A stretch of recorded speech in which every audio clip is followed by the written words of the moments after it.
Hello beautiful souls, welcome back to another video on Starseed Academy. My name is Jenny, and today I want to talk about ancient Egypt and the starseed connection to it. And this video was requested by Lindsay. Thank you so much for this request. And we've had a lot of Egypt energy coming up lately. It seems to be everywhere, a lot of synchronicities, a lot of people talking about it. So I thought this was a great time to make this video. So we're going to talk about ancient Egypt, the kinds of beings that were there, what their mission, I guess, or purpose was for being on Earth at that time, and what their interactions with humanity created and caused. But before I dive in, I just want to remind you to please give this video a thumbs up, share this video, and subscribe before you leave for new videos every Sunday, Monday, Wednesday from yours truly. So the first thing that I want to talk about is the most obvious indication to me that there are starseed connections with ancient Egypt, and that is the original artwork from that time. So their artwork is so beautiful and so intricate and tells a story. There are so many details within. And I'm probably going to be flashing some artwork up on the side here as I'm talking about it. And these were just things that I found on the internet. I really encourage you to go down that rabbit hole because it was hours of learning through images. You can see so much of their story and their history and what was going on, especially this community, knowing what we do about the different kinds of starseed beings, galactic beings from all of these different areas in our galaxy. So you'll definitely see them showing up in this artwork. So I think a good question to ask ourselves to start is, were they posing as gods, or were they gods? Because what is a god to someone in ancient Egypt? Just like the regular humans that lived there. If these people came down from the sky and they were an advanced race and they looked very different, had animal, combinations, who's to tell humanity or anyone that that wasn't a god? In a way, that is kind of like a description of what a god would be. Very powerful, very advanced, comes from another world, it is, but I also think that maybe they use that to their advantage, knowing that they would be able to intimidate or influence through the awe factor, the people being in awe of them, or shock or fear, all of it. But they weren't all bad. They were not all bad, the beings that visited Earth during that time, and there were a lot. So let's first talk about the kinds of beings that visited Earth. So you're definitely going to see a lot of avian imagery in the art, and in my personal experience, most avian races are on the constellation of Orion, which we'll talk about soon. As you know, that's going to have a huge connection with the pyramids. But then you're also going to see a lot of imagery of different reptilians. Different ones, but a lot of crocodile kind of beings. And so those beings would be from originally Draco, the Draco system, but then a lot of them moved into Orion as well. And then the next kind of being that you'll see very popular in the Egyptian art and stories and gods and goddesses are the feline beings from Lyra. And so I have a story about the feline beings to share with you after this and what they were doing there in Egypt. You would see different felines too, because some of the goddesses are black cats, and then some of the gods are lions, lynxes. There were so many different felines, and I would say that most, there's always exceptions to the rule, but generally that would be the constellation of Lyra. And then finally you're going to see the canine, fox, wolf, dog, those kinds of beings, which would be Sirius A, the star Sirius A. So like I said, some of them were benevolent and they were teachers. and the people that, or the beings that were the benevolent teachers there to help. And maybe they were there for curiosity. That's fine too, right? Interested, coming down to say hi, but certainly not there to cause any harm. Those would have been visitors. They're not coming down there to try to take over. They're visiting, right? Whereas the beings that were going to try to take advantage of a less advanced race, which would have been humanity, then they would have been very controlling, aggressive, and trying to like move in on that territory, right? Not visitors, but like coming to claim it or to try to stay. So I've had a few experiences now through doing some readings for clients. So I've seen a few past lives where this client had a connection with Egypt, but was actually like a visitor to Egypt. Didn't necessarily have a past life in Egypt, but actually visited Egypt as one of these beings. And that was where the connection was coming from. So if you're feeling really like resonant with Egypt, it could be a few different things. Like you could have been one of these beings who like made it your mission to go there, spend time there, you know, either a benevolent being or a controlling being. Or you could have actually been Egyptian. So, I mean, there's a lot of ways for us to connect with this time period, this ancient Egypt time. But anyway, what I saw was so beautiful. It was a feline being, a group of them actually, quite a large group of feline beings from Lyra. There are different feline beings on Lyra. So you'll see like different kinds of tigers and cats and all of these things. And this was a divine feminine, a very strong divine feminine, beautiful kind of tigress. And remember, all of these beings have humanoid features too, or most do. I shouldn't say all, but most do. So like when we're talking, I know we've talked about this before, but I just want to remind you that when we're talking about like avian, the bird-like beings, reptilian, feline, it doesn't mean it's a cat. It means it's a humanoid being with a lot of features from that animal. So they take advanced human DNA, and then they take advanced DNA from whatever bird, for avians, that they choose, or whatever cat, whatever feline being. And then they use that to their advantage to choose things that they either want for the traits, the features, the advantages, even like personal just preference, right? What they want. So there's a lot of tigresses, a lot of different colors of tigers. But anyway, yes, this was a tigress being. So she was a woman that had all of these features of a tiger.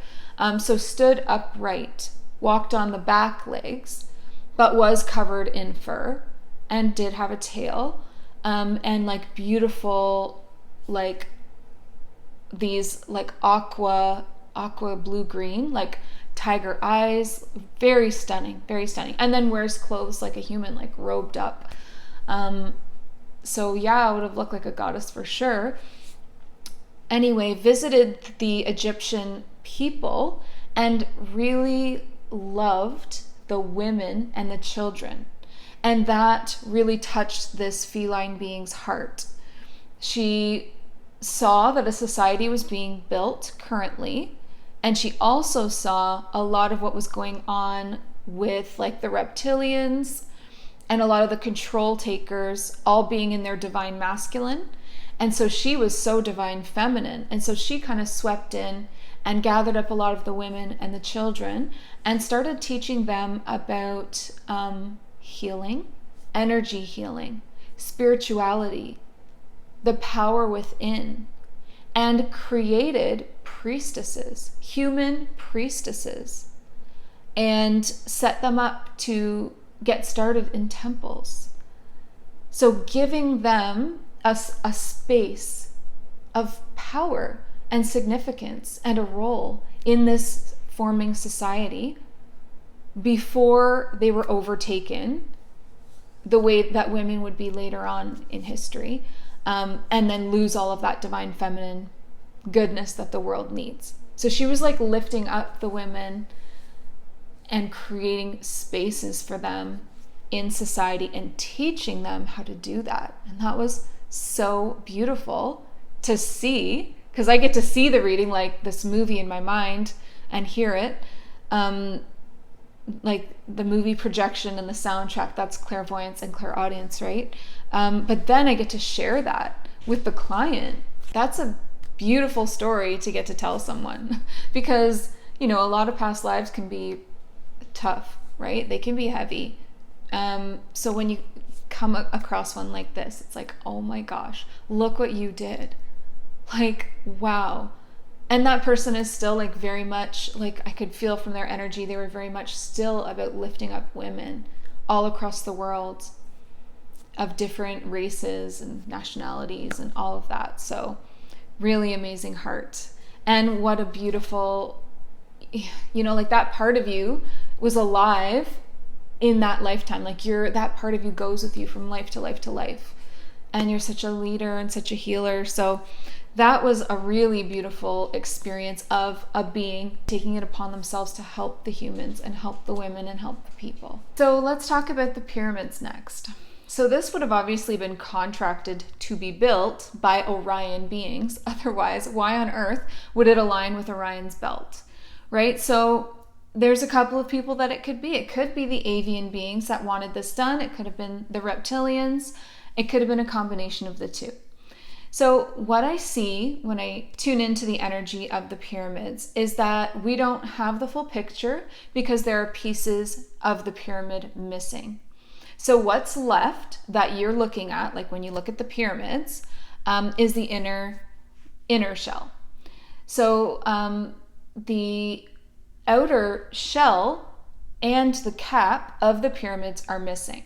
So there was like a cap that went right over top of the peak, and then there was also an outer shell, and both of these pieces were made of something really shiny, reflective, and a conductive material. So with all of that gone, we don't exactly know what it looked like or what it exactly did, because we can't, you know, it's not here to test it and all of that. And that definitely feels like a cover-up for sure, like, because where did it go, right? Like who took those pieces off and why does nobody talk about that? So if you dig deeply, again, I did go down a lot of rabbit holes for this topic matter, but like if you dig into the internet, you will see that it's been proven that pieces were removed and that what we're looking at for the pyramids is the insides, just the guts. And the outer shell is all missing. So anyway, what I see, like for them when they were in their power and in their like highest state, I see them in my mind like shooting rays of light out of the top of these pyramids. Now, because they're aligned perfectly with Orion's belt, it only makes sense to assume that they're sending it there. And what is in that blast stream of light would be like information, frequency, codes. I mean, I don't know exactly what, but something that they were sending there. And so there was that aspect of it. And then there's also the aspect of the inside of the pyramid holding those frequencies as well. So the way that it was built was with the conductive material and all of that was like a frequency builder. So it could like build up frequency and light and then like obviously shoot it home, but also hold it within the pyramid itself. And I think that that's why there were spaces within the pyramid to be, like beds to lay down in. Obviously not, I'm not talking about tombs, but like there were spaces like to sit, lie down, exist, go in, like you could go in there. And so maybe the frequency building aspect, and then you enter into that space and it affects you, right? And did those beings need that because they were used to the frequencies of their own home planet, home stars, and here they are on Earth, which is very different? Maybe they needed to kind of like pop in for a tune-up every now and then. I mean, that's actually really possible and makes a lot of sense, even though it sounds kind of funny. I also feel like it harnessed obviously energy, but I also feel like it harnessed the power of the sun in some way, though I'm not sure how. But all to create this, to build this frequency that it could then contain and then send back to their home planet. So we've talked a little bit about how the benevolent starseeds helped to shape some of the society, but there definitely would have been controlling forces within these groups that also shaped society and created a lot of hierarchy, secret societies within, placed people of their choosing in the highest power, and then created like a slave race, right? So only some, very few of the human population was in like the top tier, like pharaohs and their families and like elites, right? The beginning of the elites maybe. And then like anything else, everything else was, it was like slave labor to do things like build the pyramids. And they were not treated well. It was not a balanced society. It was all about all the power being with a few and then the rest being like completely dominated. So I think that a lot of the top people, elites in power and pharaohs and all of that would have had something to do with like the pure blood. Like I feel that energy strongly, that it was a lot about like pure blood and lineage. So here's a question for you. And I don't know the answer necessarily, though I definitely feel like this is possible. Do you think that these galactic beings would have mated with human women, like choosing like the highest up kind of cream of the crop women and then like mating with them to create like a new strong breed to fill in these high places, like their own offspring kind of thing? So I asked that because I found a lot of weird artwork about like that really looked like that was the case, where you've got like a galactic being like with a woman, like a human woman, and then you've got these in-between kind of beings that are kind of like, you know, not as big as these gods, not as tall, but they're definitely not human. So I don't know. I mean, it's possible, right? However they would have achieved that, I'm not exactly sure. Like, is this DNA tampering or is this like, you know, good old fashioned mating? Like, I don't know. But something was going on there. And it really reminds me of Atlantis in that aspect, because Atlantis was a lot about creating new breeds and new things. I think I'd like to do a video on Atlantis soon because I have so much information now that I'd like to share about it. But that was definitely huge in that society. So, I mean, it's possible. Like anything is possible. But again, like I said, just looking at some of this artwork and kind of going down that rabbit hole, you see a lot of weird things, and it makes sense. It makes sense that they would want to fill up the top tier spots with their own, you know, because then they would trust those beings and that line of people more so than they would like a regular human. So, I mean, there's some food for thought, because nobody really knows, right? How would we know something like that? You can just kind of tune in and see what you can sense, and you look at the facts and the artwork and the different things, and it definitely feels that way. And then the other thing that I noticed that really like sparked something for me was there were these paintings or these carvings as well, where the Egyptian people in the painting, there were some little ones, regular sized humans, and then there were some really big ones. So I'm thinking those offspring maybe were getting together and like driving out the birds. There were multiple paintings where it was human against the birds. They were shooting arrows into birds in one of the paintings. And then in the other one, they were like driving them away out. So is that the controlling forces of Orion, like the reptilians? And again, please remember, not all reptilians are bad. I always want to make that statement because they're not. not all avians are good. So like the controlling Orion people, maybe a mixture of these reptilians and these avian, like driving out the benevolent ones that probably didn't like what they were seeing happen. You know, tampering with another society and race when you have your own. You know, go home. Like, just really, like, what are you trying to take over a whole other world? Like, it's so selfish. But that's what this is. That's, you know, that's service to self. That's what a selfish being ends up doing, things like this. So anyway, yeah, I don't know, look at those paintings and see what you think. Because like I said, they are literally, like, there's so many of them where you just see this, like, section of birds and then like all this war being directed at them. Like, what else could that be? They're obviously not at war with actual birds. That makes no sense. It makes sense that all of the other like pieces of artwork where it's like avian beings, like humanoid bird beings, there to help them, and then suddenly they've got these offspring and they're pushing them out.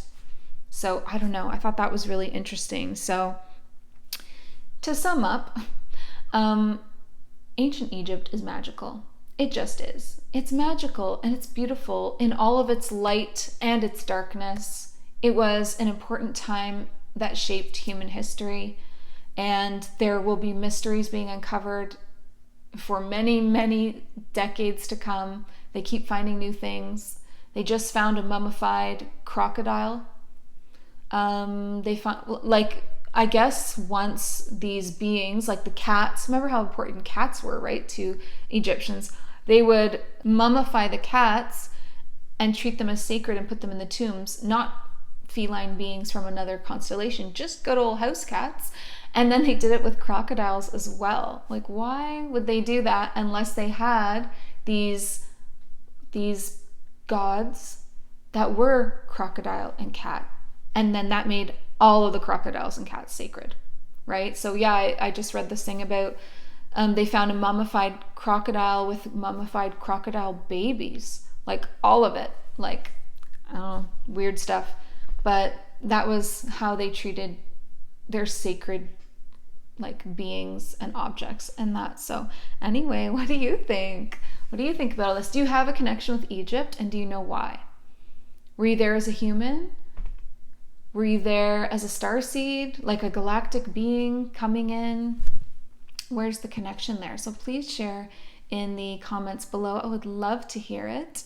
And please remember that if you're looking to uncover past lives, I have a lot of different kinds of readings to help you with your starseed origins, your soul stories, all those really super cool things that I get to do. So check out the link for the readings in the description. And then of course I also have healing sessions, which are one-on-one sessions. So that's it for me today on ancient Egypt. I hope that you found this video interesting. If you have a video request that you would like to make, because like I said, this was a video request from Lindsay. Thank you, Lindsay.